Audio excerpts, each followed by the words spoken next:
Hello, welcome back to Between the Hashes, our weekly college football primer, coming to you from Venice, California. I'm your host, Matt Keim, and today is part 2 of our New Year's 6 Bowls preview, in which I talk about the premier 6 bowl games leading up to the college football playoff. So today we are going to be featuring the Cotton Bowl with Tulane versus USC, the Rose Bowl with Penn State versus Utah, and the Peach Bowl, the other playoff game featuring first overall seed Georgia against 4th seed Ohio State. So let's start with the Cotton Bowl.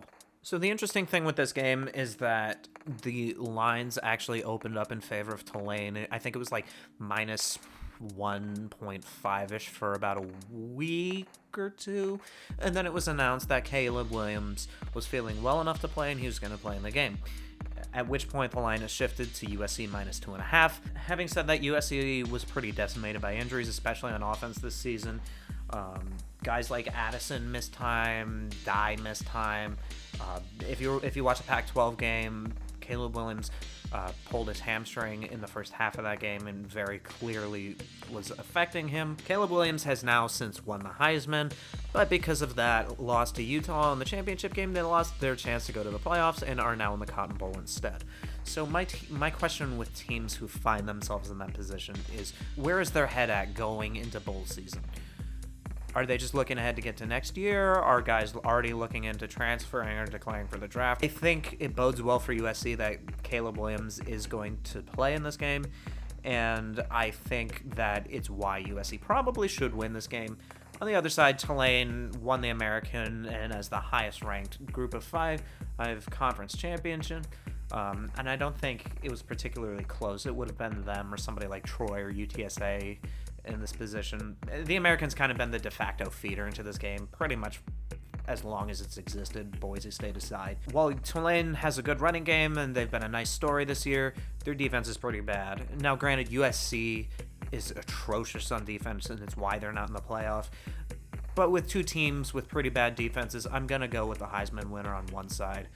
As long as their heads are in the game, I think USC should win. I don't see any real reason why USC should lose this game, but you never know. But my official prediction is USC wins. Rose Bowl. This, more than the other, out of all the New Year's 6 games, the Rose Bowl might actually be the hardest one to pick because I genuinely don't know. So on one side, we have a Utah team coming off of a dominant win over USC, and on the other hand, you have a Penn State that had a good but not great season. They won 10 games, yes, but they also finished third in their division. How many teams can really say that, though, given that the two teams ahead of them in that division are now both in the playoff? They're led by fourth-year starter Sean Clifford in his last game as a Nittany Lion. They're also bolstered by one of the best rushing attacks in the Big Ten, led by Nick Singleton, and honestly, this is going to be one of the reasons to watch this game is because Singleton and this offensive attack, they're only going to get more experience and they're only going to get better going into next year. So I'm curious to see what Penn State can be on offense going into next season. Now, with Utah, it's been speculated that Cam Rising might declare for the draft, but people aren't quite sure just yet. It sounds like he's leaning towards staying, but they are losing a couple of guys to the draft, notably Dalton Kincaid, who's one of the best tight ends in the country, maybe the second best outside of Brock Bowers. And they're losing Clark Phillips III, who might be the first defensive back taken off the board, or one of them. And both of those guys will not be playing in this game and instead want to opt out and focus on the draft. And so Utah's going to be playing without one of their best offensive pieces and certainly their best defensive player. If those two guys were playing, I probably would pick Utah wholeheartedly. I think this game's really, really interesting because I think Penn State's rushing attack versus Utah's defense is going to be a really fun matchup. I think Utah still wins this game.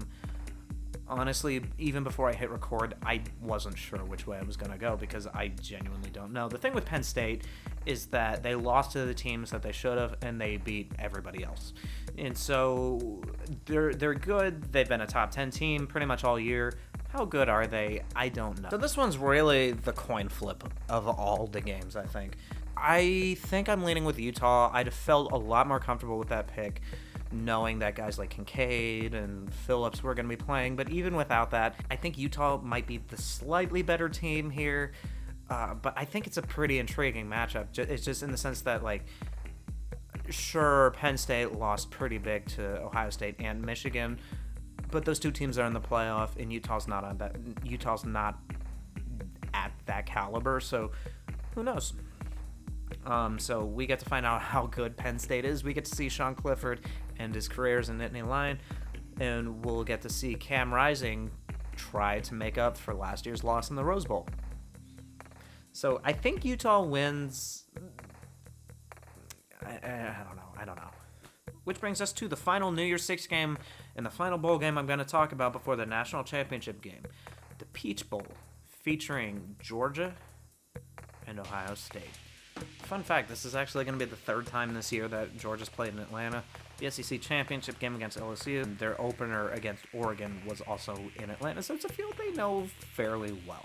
So this is actually, of the two playoff games, I think this one's more likely to be a competitive game all throughout, and I think we're more likely to see an upset in this game than in the other one. As of the time of this recording, full disclosure, I'm shooting this before Christmas. If something changes, I'll have that reflected both on the graphics and in the comments. But as of the time of this recording, the line is 6.5 for Georgia. I was going through this game just kind of assuming that most statistical categories favor Georgia, and while they do for the most part, they're ranked higher in defense. They're ranked slightly lower in offense, but their rushing offense is ranked several spots up on Ohio State's rushing offense, just because one has found consistency and the other has been dealing with injuries all year. These teams are fairly even statistically. One has the 7th total offense. The other is 6th total offense. The biggest statistical discrepancy between them on offense is that Ohio State averages 7.3 yards per play, and while Georgia averages 6.97 yards per play. While that stat definitely does feature Ohio State has also shown tendencies pretty much throughout the year where they just stall out for one reason or another, or just, like, as in the Michigan game, cannot get out of their own way. There was a sequence in the Michigan game for Ohio State where they started 1st and 10 on plus territory, and then through a long series of penalties, suddenly found themselves in a 1st and 35 inside their own 25. You don't see things like that out of Georgia, but you do out of Ohio State, at least as of this year. So opt-outs clearly are not an issue for either team. Injuries have been, though. Jackson Smith-Njigba declared for the draft shortly after the team was announced for going to the playoff. Frankly, even if he was healthy, there's a pretty good debate that he wouldn't have made that much of an impact anyways. He tried to come back twice this year, once against Toledo, and I think the second time was against Iowa, and it appeared to re-aggravate his hamstring injury both times. And so I'm sure this is just more to do with injury rehab and getting ready for the draft. Travion Henderson had to get surgery on his foot, and so Ohio State losing one of their top running backs going into the season, and that's been a huge issue for Ohio State pretty much all year. They lost one guy to, I think it was like an Achilles or a calf injury before the season, and Travion Henderson and Mayan Williams, both of whom were kind of heralded backs going into the season, have both been dealing with one nagging issue or another that had more or less... It's like whenever one's healthy, it seems like the other one isn't. Mayan Williams should be ready to go in this game, and you have like guys like Dallin Hayden, who was the hero in the Maryland game, stepping up. And so with Ohio State, their depth has been tested pretty much all year, and they haven't really been able to get a consistent run game as a result, and that is certainly something they're going to need in this game. On offense, Georgia boasts a number of guys who are key contributors from last year's national title team, namely Stetson Bennett IV, Ladd McConkey, guys like Brock Bowers, who might just be the best offensive player in the country, one of the most unstoppable tight ends in all of college football, and he's going to be a matchup nightmare for quite literally anybody on a college football field. Ohio State's going to have their hands filled trying to cover him. And with Ohio State's linebacker core, they're led by guys like Steele Chambers and Tommy Eichenberg, the latter of whom has been dealing with broken thumbs all year. But even then, he ended up on watch lists for a number of awards, and you can make the argument he was snubbed for a number of them. Guys like Bowers against the Ohio State front seven are going to be fun to watch. And while Georgia doesn't have anybody who rushed for over 1,000 yards, their leading rusher is a guy, McIntosh. He still averages 5.2 yards per carry, which is, you're getting a half a first down every time you touch the ball. On defense, they're led by Jalen Carter, who's going to be one of the odds-on favorites to be the first defensive player taken in next year's draft. And so he's going to be a guy to watch, and he was dealing with injuries and kind of came back late in the year. Just in time for linebacker Nolan Smith to get hurt, and he's out for the year. And so both teams have had like big names get injured, and both have shown an ability to overcome it. So both teams give up less than 5 yards of play on defense. Ohio State at 4.88 and Georgia at 4.71. Ohio State's rush defense ranks 28th, and their pass defense ranks 16th. And one of the first concerning numbers for Georgia here is that they have the 51st ranked passing defense. Because how Ohio State needs to win this game is that they need to make sure that they can own the line of scrimmage on offense enough to give CJ Stroud time to get the ball to guys like Julian Fleming and Marvin Harrison Jr. I do think Ohio State's path to victory in this game, there's one stat that favors Ohio State over Georgia in this game, and that is turnovers. Despite boasting a 13-0 record, Georgia has a minus turnover differential at -1. And that's kind of bizarre for a team that's ranked first overall, especially when you also have teams like USC that were running away with it's like how they played defense. Ohio State has a +7 turnover differential. And so you saw this from Ohio State throughout the year. They struggled against Iowa. Really, the way they got their offense going is that they just kept generating turnover after turnover after turnover, and eventually the offense woke up enough to put the game away. And something similar happened in the Penn State game, where you had one guy responsible for tipping a ball to an interception, and then getting a pick six with JTT. So the way Ohio State needs to play this game, the way Ohio State wins this game, is by taking advantage of Georgia's tendencies to turn the ball over.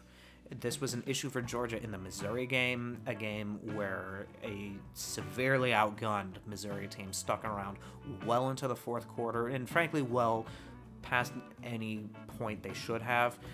And it's been an issue in other games as well for Georgia. And so I think Ohio State's path to victory is turnovers, setting up big play opportunities for their offense, and their offense finding its rhythm early and keeping their foots on the gas. So the big problem with Ohio State, one of the problems with Ohio State in the Michigan game, there were a lot of them, but one of the problems I noticed early on is that they kept having opportunities to put the game away.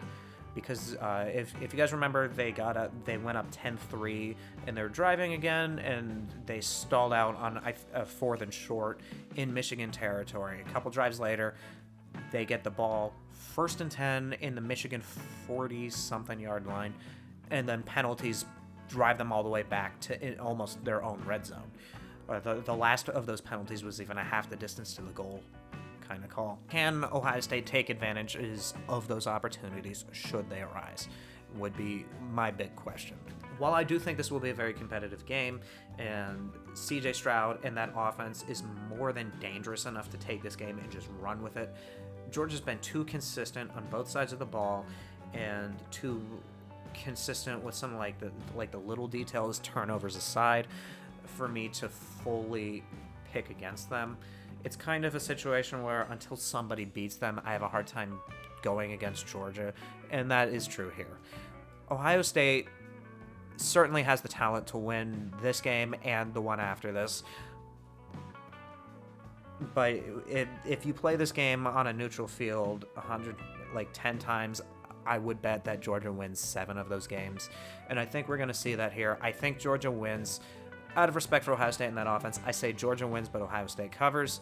And the reason being is that I just trust Georgia on this stage a little bit more at this point in time. So there you have it. My playoff picks, my New Year's 6 picks. I will be back in the next week to talk about the national championship game. And oh my goodness, as someone living in LA, I hope it is Ohio State, Michigan. There you have it, my playoff picks, my New Year's 6 picks. Thank you for sticking around to the end of this little two-parter. I will be back next week to talk about the national championship game, and Empire Media will keep going with coverage of the Washington Commanders with the John Keim Report. So tune in for that. Tune in for All's Caps with Carl Elsner and Steve Wino. Tune in for all that and more on Empire Media, on YouTube, or wherever you get your podcasts. Thanks, guys, and enjoy the games, and Happy New Year.